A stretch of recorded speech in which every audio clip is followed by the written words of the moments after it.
नमस्कार मित्रांनो, भारतीय चित्रपटसृष्टीतील सर्वात प्रभावशाली अभिनेते, निर्माते आणि सूत्रसंचालक अमिताभ बच्चन आहेत.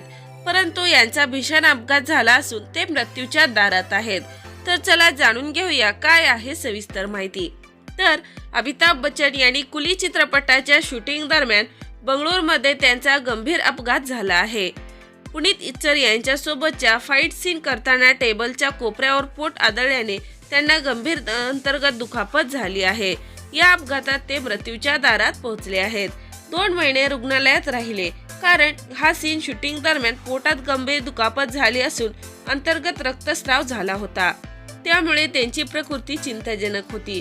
त्यांना मुंबईच्या ब्रीच कँडी रुग्णालयात नेले होते. अनेक दिवस ते कोमात होते आणि डॉक्टरांनी सुद्धा मृत घोषित केले होते. पण एका इंजेक्शनमुळे ते पुन्हा शुद्धीवर आले आणि ईश्वराच्या कृपेने आणि चाहत्यांच्या आशीर्वादाने अशा या गंभीर अपघातातून अमिताभ बच्चन बचावले आहेत. यांचा दुसरा जन्म समजतात. तर मित्रांनो, अमिताभ बच्चनचा कोणता चित्रपट तुम्हाला आवडतो? लाईक कमेंट करून नक्की सांगा. तोपर्यंत धन्यवाद.